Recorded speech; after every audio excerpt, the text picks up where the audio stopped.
It seems to be a habit that I just talk a bit before I get back into telling my life story. I almost died 2 nights ago. Um, I think, all these videos are supposed to be a podcast. And reality is, even though it seems like I might take an hour out of my day a couple times a week to tell my life story, I'm an extremely busy person. So, trying to figure out how to do a podcast and how to get it up on the internet and how to push it out there and all that stuff. This is all, you know, also part of my story because I used to be very heavily into technology. I used to be an avionics technician. And then I purposefully stepped away from it. Um, to focus more on myself and other things. And, I was just always on computers all the time. I still have a hard time being on my cell phone too much. So, all of a sudden now I find myself in a position where where my life has taken me is back into technology, doing videos and podcasts and all this stuff, and I don't know what I'm doing. The technology has surpassed me, and I have a lot of learning to do. So I'm doing videos because that's simple. I just push record on my phone and record these videos while I'm trying to figure out everything else. Um,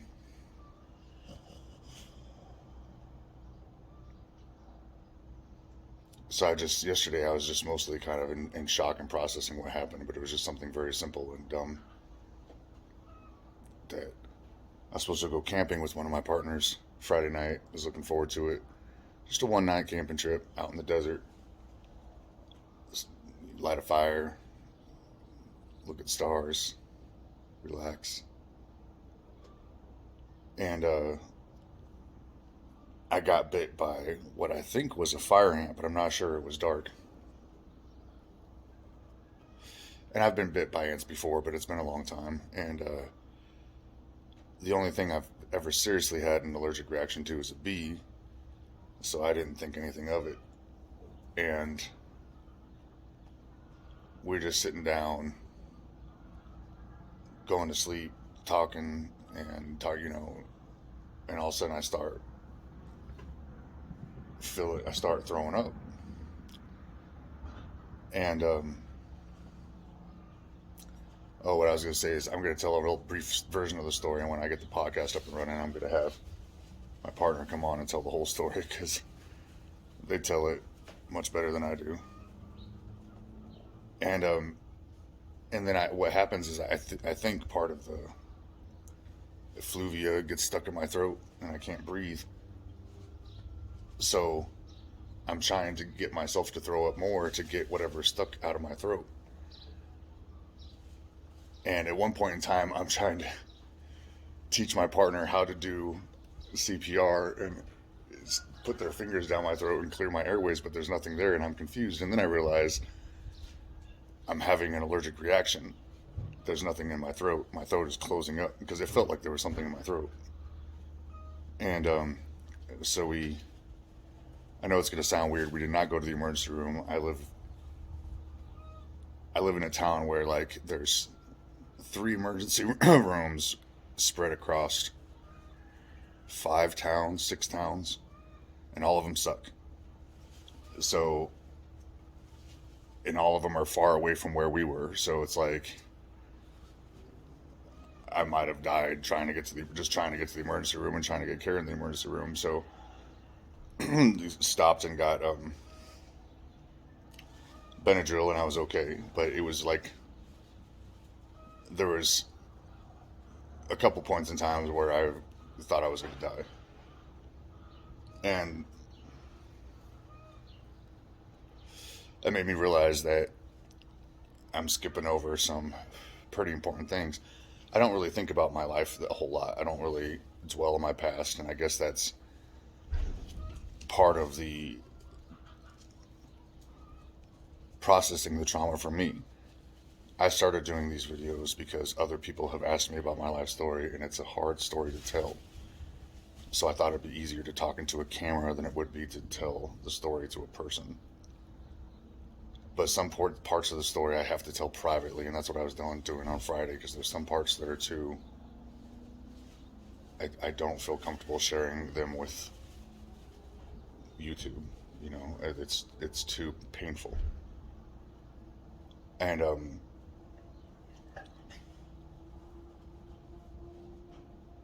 I have memory issues, and it's just a normal.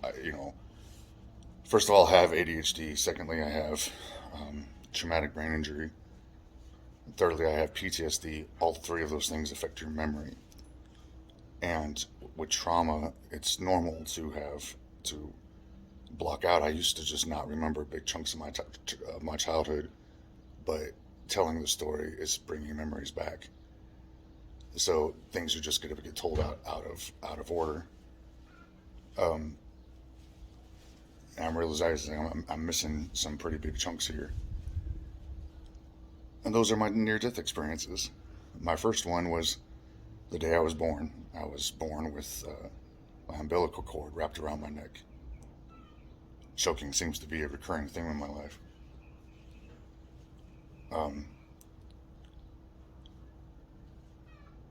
of course, I always lived in fear that my dad was going to kill me. I don't think he ever came close, but when you're a child getting beat all the time, you feel like that. But my second one was in college. So in the previous video, I said I'm working 8 hours a day as a janitor at Walmart at night. I'm going to school full time during the day. And I'm involved in the ministry on the weekends now. So the way this works is that on Friday, I get out of school, I go to work, I get up Saturday morning, I get off work Saturday morning, go straight into soul winning. That's when we knock on people's doors and we're the annoying ass people knocking on your door telling you God loves you so much he's going to send you to hell. And then we go straight into the bus ministry. We did this on Saturday and Sunday. And then we're doing this 3 hours away because the church is in Longview, Texas. But the church had bus ministries all over in Dallas and Shreveport and Texarkana and a bunch of small towns all over around the area. So in a lot of ways, the numbers of the church were inflated, and it was not a polite thing for me to point that out, so they got upset when I pointed that out. Because there should have been churches created in all those towns instead of running buses to bring people into a church 3 hours away to inflate your numbers and make everybody impressed with how big of a church you are.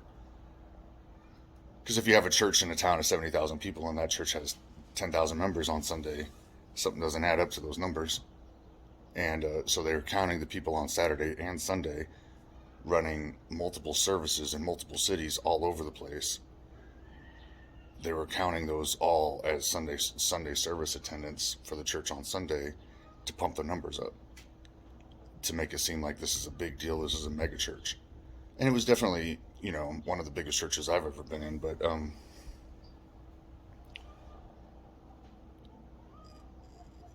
they weren't running the numbers that they said they were, basically. So we were driving 3 hours to Shreveport, doing soul winning in the bus ministry, driving 3 hours back. I would get back in time to eat and go back to work, get up in the morning and go to church on Sunday, and that's an all-day affair. We're Baptist, church.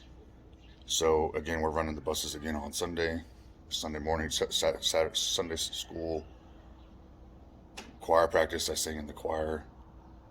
I've been singing in the choir since I was a kid. Then after church, we're running the kids back home, come back, do Sunday night service, immediately go back to work, get up in the morning, go to school on Monday morning. So for I'm getting 4 hours of sleep a night, but for from like Friday to Saturday, I'm getting no sleep, and I did that for 3.5 years. And so this one time on it's Sunday morning. Okay, so I did get to sleep Sunday night. I didn't get from Friday night all the way through Sunday night. I didn't get any sleep. Sunday night, usually I'd get out of church, be able to catch a couple hours of sleep, and then go to work. But one Sunday night, I think this is my third year there. This the pastor stops us, me and a guy, I don't remember his name. We weren't like buddies, but we were cordial with each other, and we just happened to be standing there talking. And pastor walked up to us and said, "Hey, this guy came to visit our church from Dallas, and he's stuck here. He doesn't have a way to get home. Can you guys give him a ride home?" And we don't. You don't tell the pastor no, not at that church. So it's not like he was the Godfather, but it was just, you just don't tell the pastor no. So I didn't have a car, but he had a truck. So he asked me to go with him to keep him awake, but I ended up doing most of the driving because I was used to just not sleeping. So my little sleep time, my couple little nap before I went to work on Sunday disappeared. So now we're going to Dallas, which is about an hour and a half in the opposite direction. Drop this guy off. We're going to get back home just in time for me to get to work. And so I had already gone 2 days without sleep. So this is my third day without sleep. But I do most of the driving. And I think Dallas was a lot farther away from that than that. I think I didn't work on that night. That's why I could go. I didn't have work that night because Dallas was quite a drive from Longview. Anyway, so I drive all the way to Dallas. We drop the guy off. We're heading back, and I said, "Look, you drive until you get tired, and when you start getting sleepy, wake me back up, and I'll drive the rest of the way back to Longview." And he's like, "Okay." And so he's driving his truck. This is like a small truck, like Ford Ranger back. This is like late '90s where they were a lot smaller than they are now. And I knocked the hell out because I this is like my third day without sleep, and I just immediately pass out. This is why, if you know me personally to this day, why I can't sleep in a car. If I'm not driving, I can't sleep, and I get anxious when other people are driving. This is why. I don't think that I was asleep more than 15 minutes before this guy ran that truck headlong into an under side of a freeway overpass. And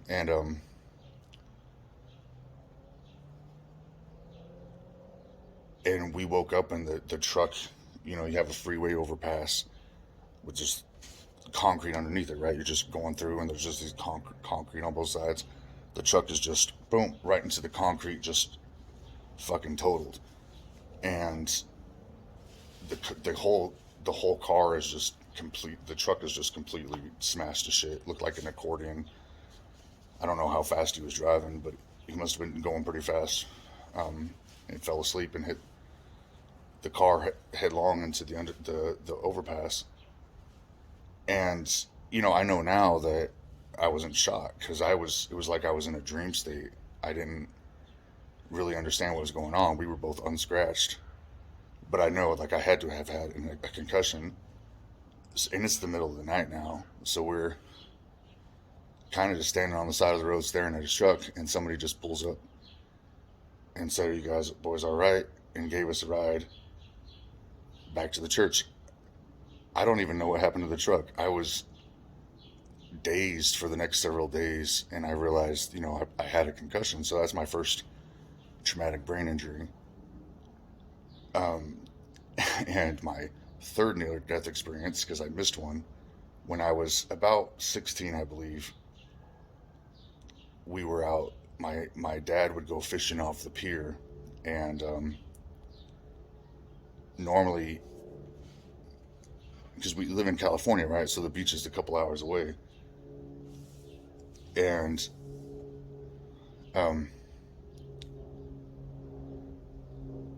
my dad would often drag us along with him on shit he wanted to do and say he was spending time with us, but most of the time it was just things that were absolutely miserable because he didn't really teach us shit, you know. So he's fishing. He never taught me how to fish. He just would just go fishing, and he didn't really teach me anything because he knew how to work on cars. He knew how to do construction. He knew how to fish. He knew how to hunt, but he didn't teach me anything.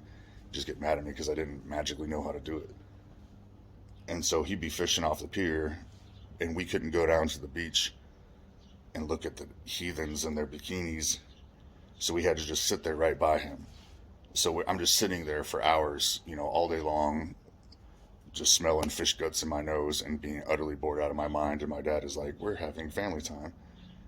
I hated it. Another thing he would do is he'd go rock hunting. So my dad's like an amateur geologist, and he would go look for petrified wood and petrified bone out in the desert.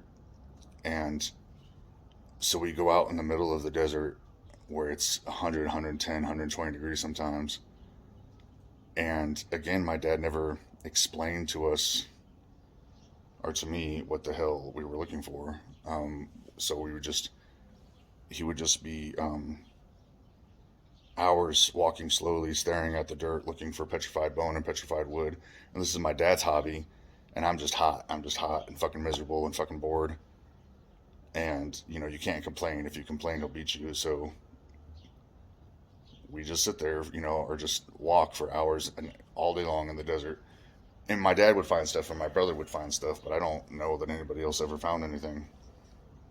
And not to mention, like, every time I'm around my dad, you're just deathly afraid that if you do or say anything, he's going to hit you at any moment. So it's like he thinks we're having family time, but in my head, this is like a nightmare that I have to be perfectly still and behaved all day long, doing something that is utterly, intensely boring. Anyway, so one time we went to the beach to go fishing off the pier, and my dad hardly ever caught anything. He would end up fishing all day, and then he would buy some like fucking mackerel at the fish market on the way home because hardly ever caught anything. He did better fishing in the rivers, but not. I don't ever remember him catching anything off the pier. But one time, my best friends came with me, so my dad let us go down and hang out at the beach, and so we're, you know, I'm a desert rat. I've never really been around water that much, so I don't really know I never really knew how to swim that well, but I did know how to swim. And this is also when I like literally forgot how to swim. So we're just body surfing. We're not getting too intense with it because I'm not a great swimmer. None of us are. We all live in the desert. And a riptide just comes and grabs. It's like something is physically grabbing your legs and just yanking you. And I go under and just could feel my body just getting like, you know, just getting dragged. And I pop back up. And when I pop back up, I can barely see the surfers. That's how far the fuck out from shore I am. And it happened like that. And so, you know, if you've never been to the beach, you just have everybody just playing around the beach for just a couple feet inshore. And then you have the surfers that are out a little farther. And then you usually have a pretty big gap before you see any boats or anything. So I'm past the surfers and I can't really swim that well. So I'm just doggy paddling, and when I can get my head up above the waves, I'm screaming for help. And then I'm going down, screaming, going down, you know, screaming and just doggy paddling. I know that I can't swim through the waves to the shore, so I don't even try. I know that I'll get tired and drowned. So all I can do, I'm spending all my energy just doggy paddling, trying to keep my head above water. And amazingly, a lifeguard got out there and swam me all the fucking way back to shore with those little floaty things that they have. and I was quite a ways out. Um, but ever since that incident, like I literally forgot how to swim, and I was never great at it. But for years and years after that, I um, I just couldn't swim. Um, just literally forgot how. Um, I don't know if this counts, but one time when I was a kid, so my oldest nephew was in a. This is funny because somebody just asked me if I ever outran a dog. Uh, my oldest nephew was in a baby stroller, so it couldn't have just had to been newborn. And I'm trying to think how old he is. So let me think how old I had to have been about 13. And now, still to this day, in the town that I grew up in, people have a tendency to leave their dogs, let their dogs run around. It's pretty dangerous. But this is back in the 80s where dogs were just running all over the fucking place. It's a pretty like paranoid, like people who live in this part. There's parts of the desert that are real friendly, like Palm Springs and shit, whatnot. But this, not this part of the desert. Everybody has their fences and their dogs and is very suspicious and unfriendly. And a lot of these folks have a tendency to just let their dogs run wild, run free, run around the neighborhood. And so there's a pit bull. And again, I have Sandy's a pit bull, my dog now. So I'm not talking bad on pit bulls. But if you train pit bulls to be mean, they will be mean. And we're living in a desert where people are mean and ornery and suspicious, and that's the kind of dogs that you run into. It's very dangerous. So I am walking with my nephew in a baby stroller down to the corner store, which is like a block away from where I grew up. But the blocks, these are country blocks, so it's like a quarter of a fucking mile. And all of a sudden, a pit bull just runs out of my neighbor's yard and starts full tilt running straight towards us. So I am like running as fast as I can, and with a baby fucking stroller, and I outrun the dog.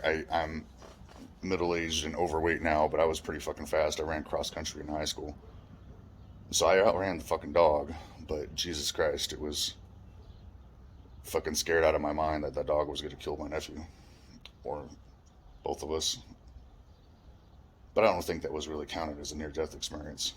There was more of those to come, but that was a significant thing that happened in college was my first traumatic brain injury. And again, I did not grow up like most of the time growing up, we didn't have medical insurance. So I went to the doctor one time when I was a kid. For a couple years there, I think my parents had Medi-Cal as my Medicaid for everybody that's not in California. Because my dad had some health problems and couldn't work for a couple of years, so he was on unemployment and put us on Medi-Cal, which is funny because he always screams about welfare bums, but he himself was one for a couple of years. So when we were on Medi-Cal, I got glasses, I got braces. That's like the first time in my life I got medical care. Um, but before that, we just didn't go to the doctor. It just took care. I remember one time my mom. No, we went to the doctor that time. We were out camping, and my mom fell and just happened to cut an artery, just happenstance, and she's squirting fucking blood out of her leg. So we did go. We went to the county hospital that time because they don't charge. So we're poor. We don't have insurance. We just don't. I just don't go to the doctor. And my dad does not believe in mental health, so I don't have any framework of. I don't have the language, the knowledge of saying that I'm depressed, that I am, anything. If there's anything wrong with you in the Christian church, you're not right with God. You need to pray, read your Bible, go to church, talk to the pastor. That's the solution for everything.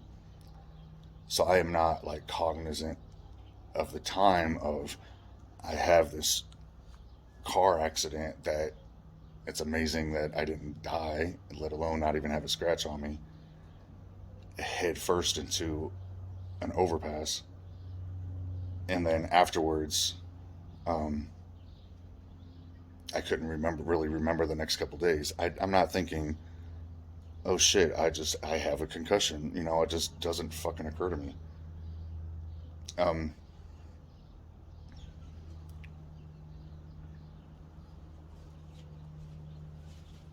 oh yeah, there was the time I got lost in the woods. So we didn't do Boy Scouts, but we did Awana, which if you're a certain brand of Christian is like it's like a church program for children. And one of my best friends, his father was the leader of the Awana group, and he took us out hiking. I'm in a desert, but the San Bernardino Mountains are just to the south of me. I go there. I mean, it's like literally a half-hour drive. I go hiking over there just about every weekend, and that's where I was camping on Friday night when I almost fucking died. So we're up hiking, and again, I have ADHD and I don't know it, not aware of it. So I'm like being the spastic little kid. Let me try to think how old I was. Man, I was fucking young when this happened. I had to have been before junior high, but I really don't remember how old I was. Let's say between fourth and sixth grade. Um, so I'm just spastic, not paying attention, and but it wasn't all my fault because the the the the youth pastor who was my best friend's dad and my brother are there. My brother is almost grown; he's a teenager, and there was no head count. We get up to the top of the trail, and they just turn around and go back. And there's nobody was like, okay, 1, 2, 3, 4, let's call off. Nothing. They just left, and I'm over here fucking around and turn around. Everybody's gone, and so I start trying to go down the hill, but I'm going down the path. But we're in the woods, and I'm used to being in the desert where I can see everything. I'm sitting in my backyard right now, and I can see mountains that are 10 miles away from my house. There's not very many trees, and you can see for miles. And so in the woods, I'm not used to being in the woods, and I get caught down a couple of false trails where if you're out hiking in the woods, it can look like you're going down a trail, and it can look like a trail, but it only goes for a short while and stops. And I get fucking lost, and again, I'm yelling, but I don't know if anybody can hear me, and I don't hear anybody yelling back for me, and I don't even know if they realize that I'm not in the group. So the only thing that makes sense to me is to go down the mountain. I'm thinking, you know, like, I don't know where I am. I don't know how to get back to the trail. I don't know how to get back to the parking lot, back to the car. But if I go down, I will hit a road. I know I will hit a road. Because there's towns up there, and there's roads that go all the way through those towns to the other side to San Bernardino. So sure enough, I just head straight down the mountain, and I hit a road, and I'm walking along the road, and this elderly lady picks me up. I tell her I'm lost, so she takes me back to her house, gives me a cup of lemonade, calls the police. The police come, and somehow they get a hold of the youth pastor, and they come and get me. So that was fucking scary. And now we're at like 20. I'm 20 years old, and I've already had several near-death experiences. But I'm going to get back on track now. So I left college.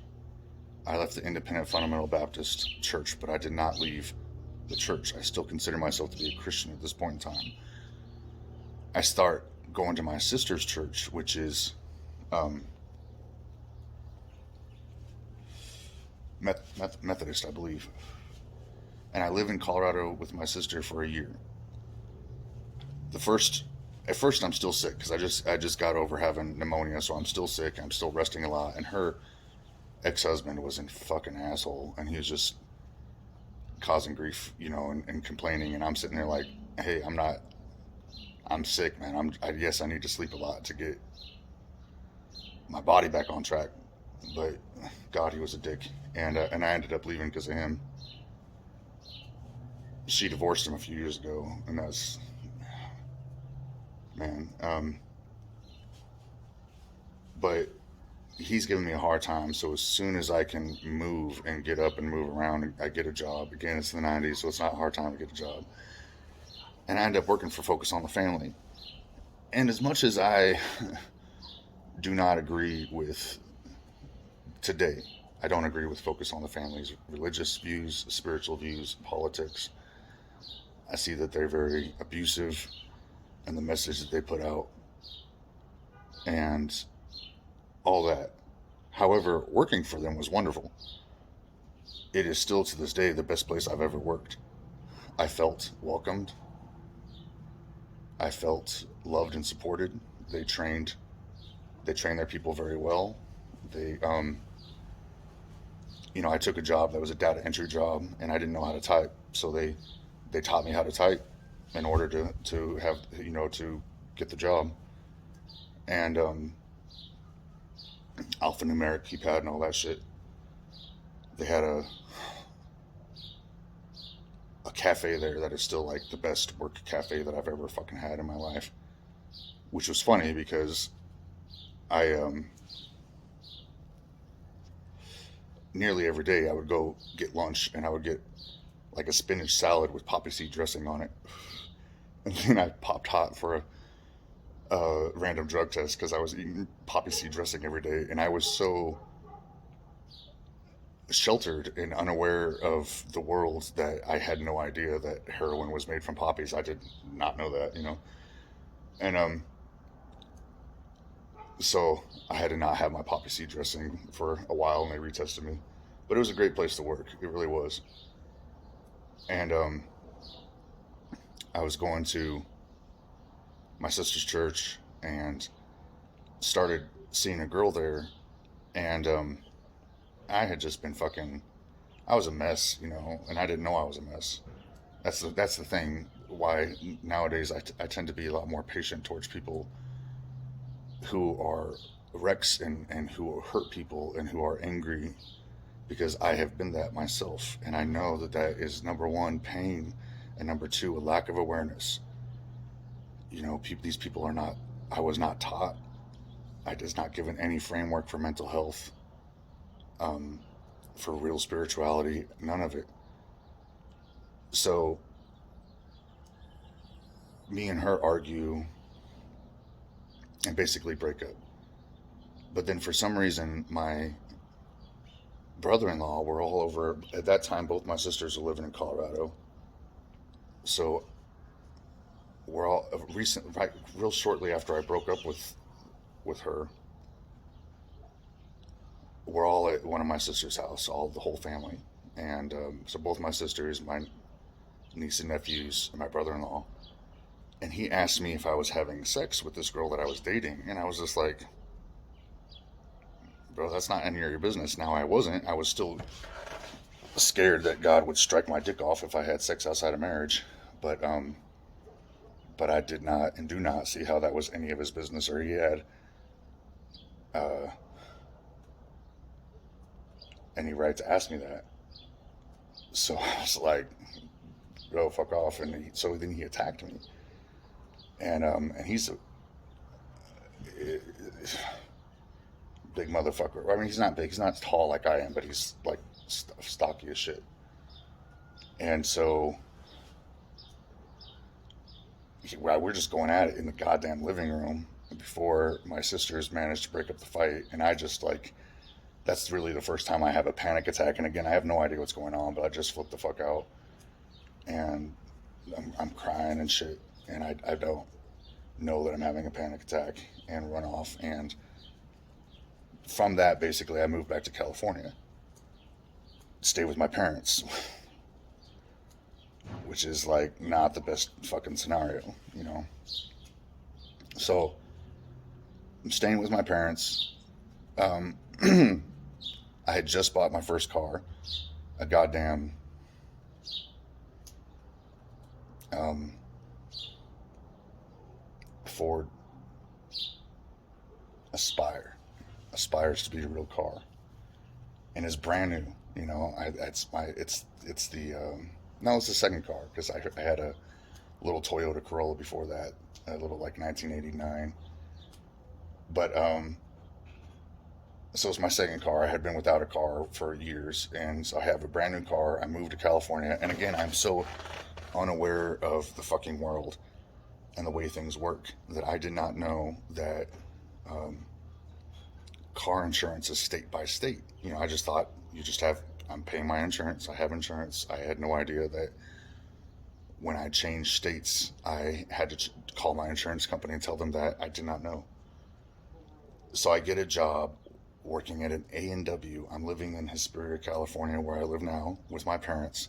And now at this point in time, my anger issues they're really starting to it's starting to get to the point in my life where all this shit has happened to me.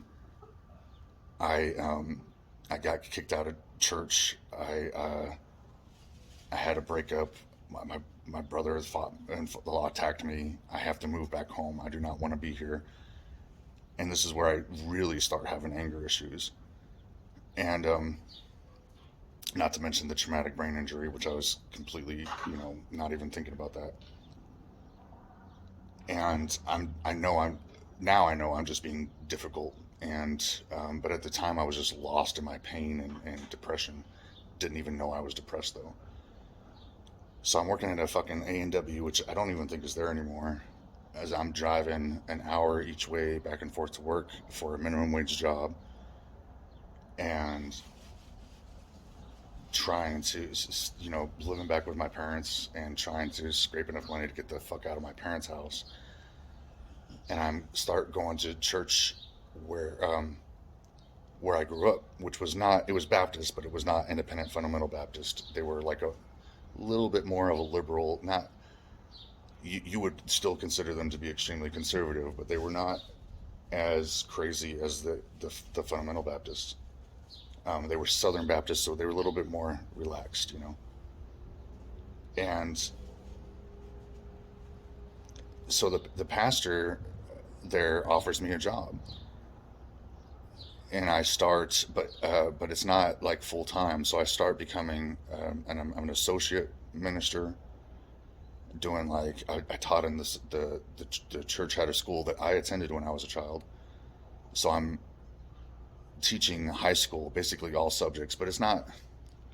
It's like it's kind of like independent study. These kids have packets and shit. So I am teaching some.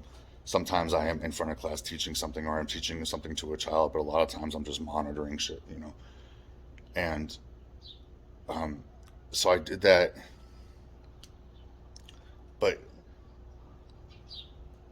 I still working because he's not paying me a whole lot of money. So in this period of time, um, I went through a lot of jobs because I'm working at A&W, I'm working at McDonald's, I'm working at Arby's. Um, I worked for a glass factory, that was a miserable job, man. It was so hot in that glass factory, and we had to wear head to toe with we'd literally wear like chainmail armor with leather draped over it so that the glass doesn't get through and cut you, and the glass still gets through every once in a while.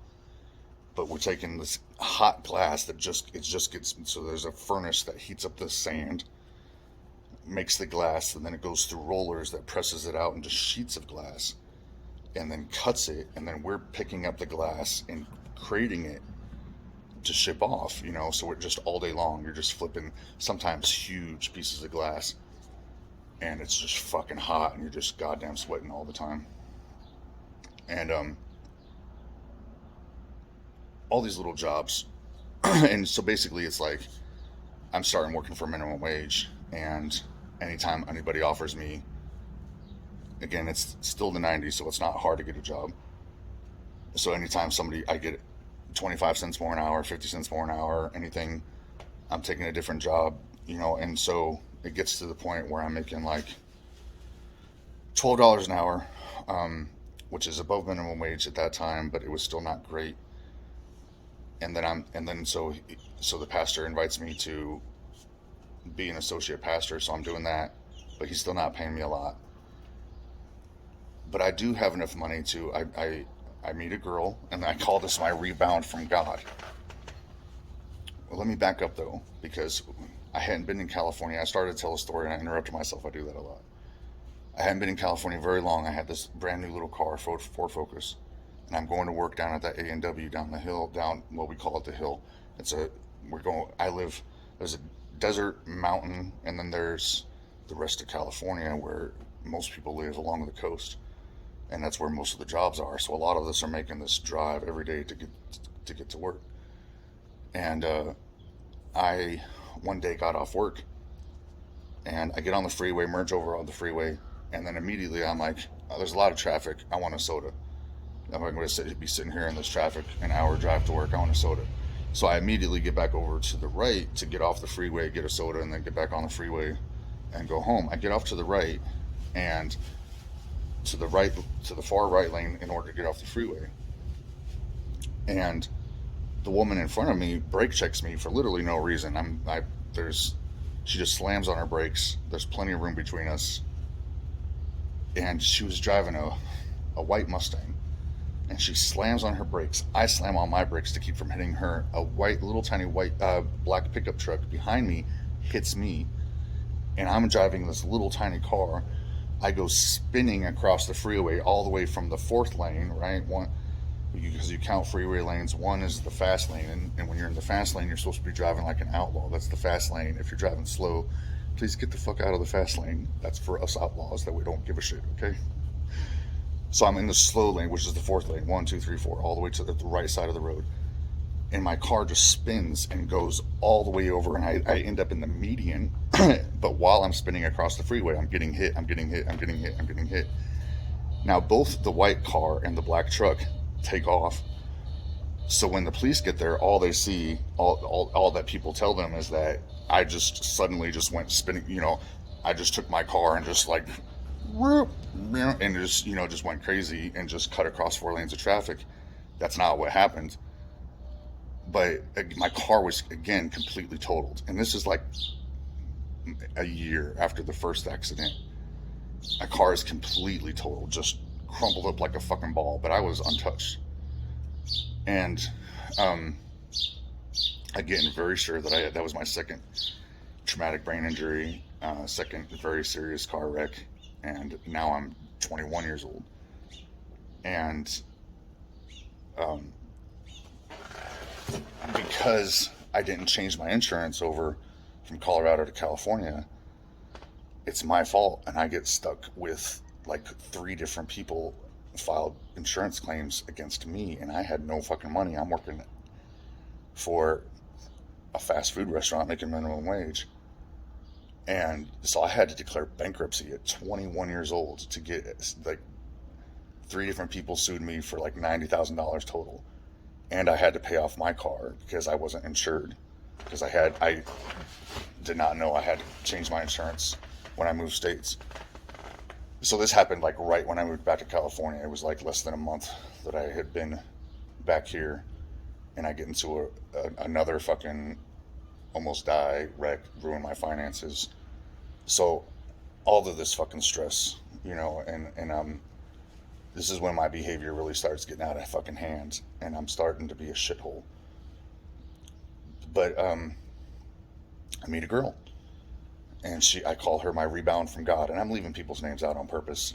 I don't, when people are still alive and shit, I'm not trying to shit on anybody else's name. And I've always been a romantic man. Even I had a couple girls when I was in high school, a couple girlfriends that my parents didn't know about, but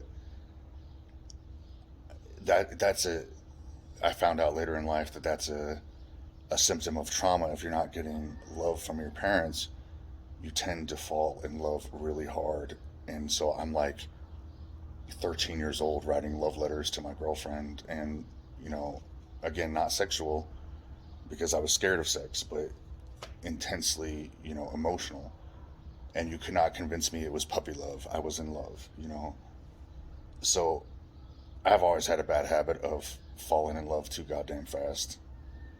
So me and my first wife met.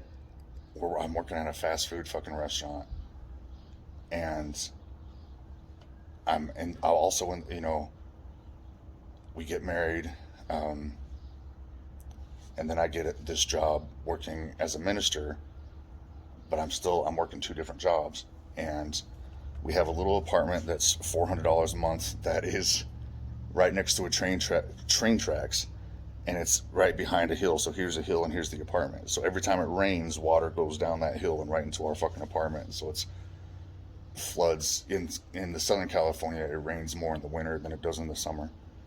So it's flooding several times throughout the winter. Hear the train tracks going by. We're in a bad part of town. But I'm away from my parents and I'm really independent and on my own for the first time in my life. But we have a kid. And now kids are fucking expensive, man.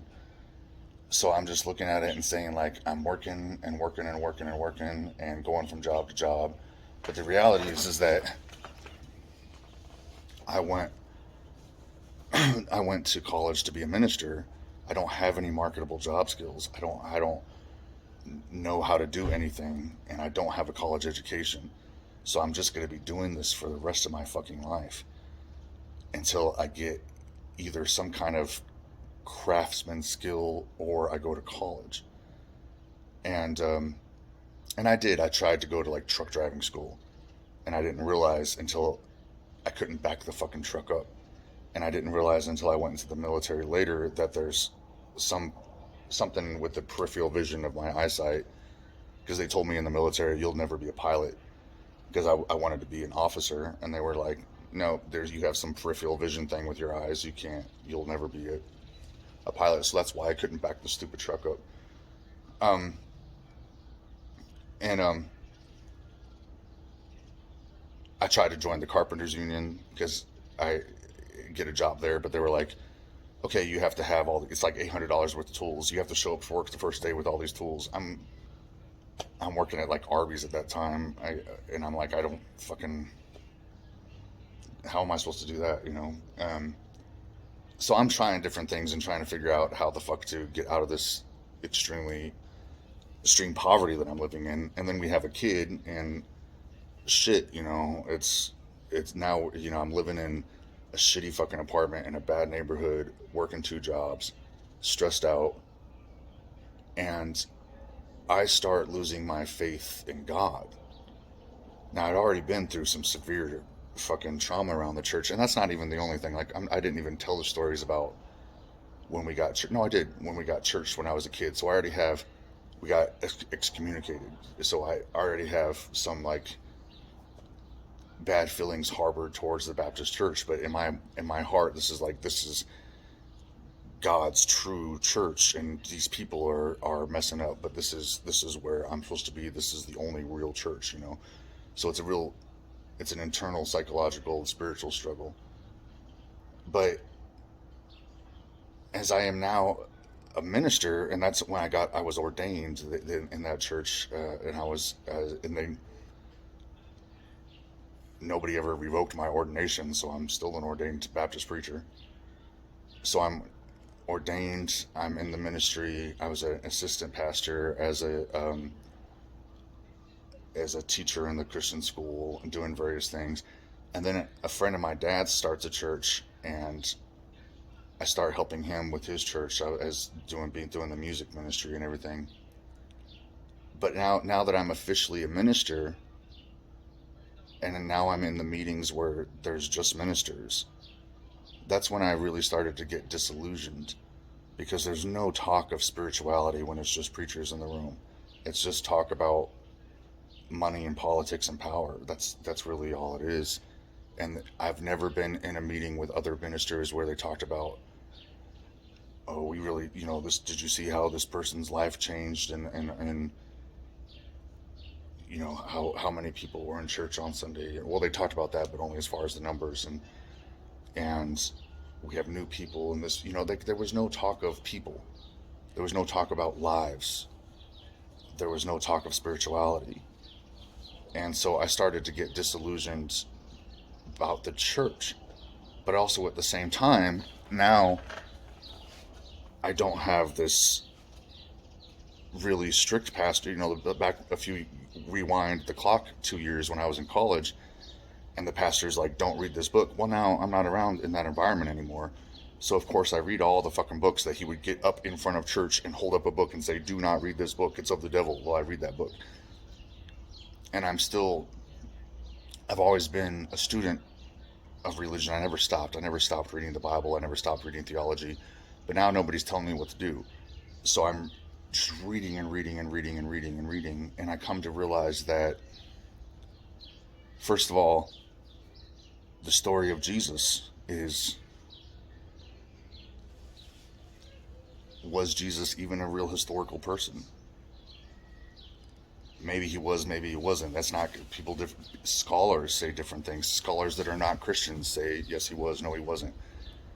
The story of Jesus has been told over and over and over again through Mithras. I could go, that's a whole other video of how many religions before and after Christianity have a story of it's basically an agricultural god who is sacrificed, dead for 3 days, comes back to life.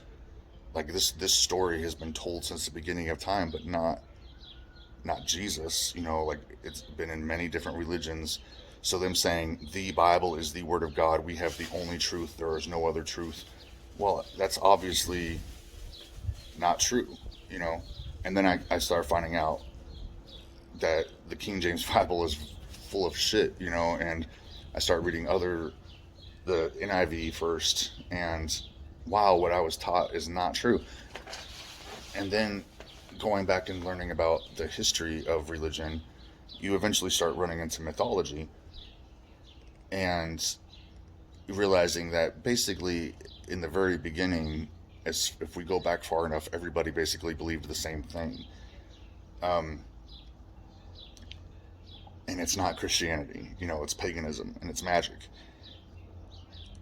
And so all of this stuff is really swirling around in my head. I'm getting depressed. I'm having a very difficult time with the cognitive dissonance of trying to be a minister and having serious doubts about the church and about God.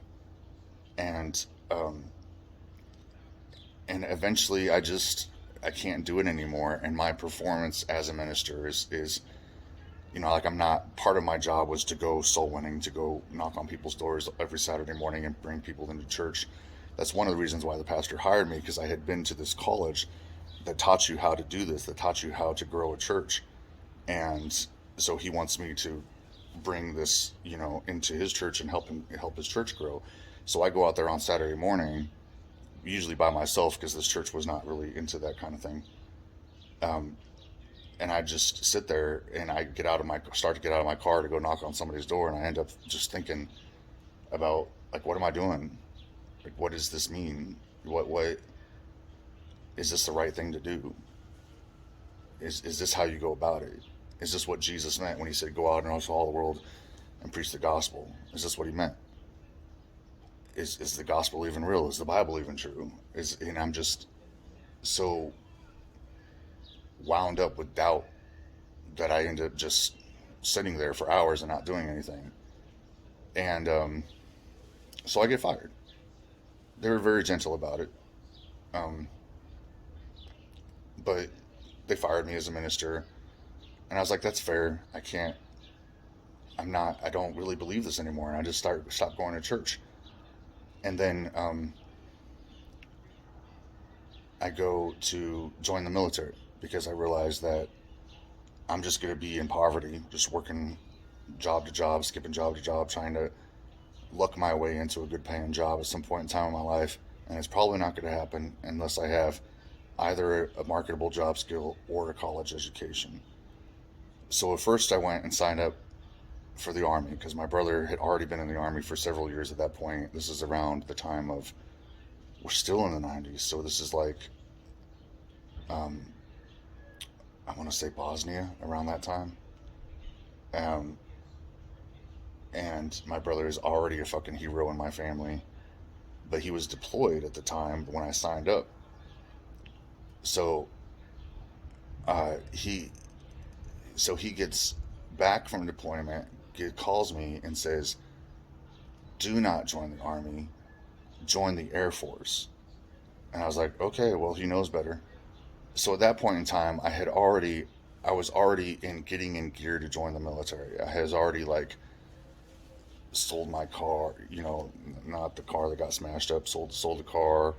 I'm, finding some place for my wife and my oldest child to live while I'm in boot camp, and I had to clean out my apartment, and I'm already getting ready to go to ship out to boot camp, and my brother's just like, "No, do this."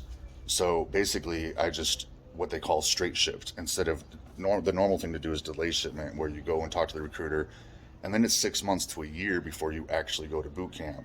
That's not what I did. I went to the recruiter and was like, "I already quit my job. I already let my apartment go.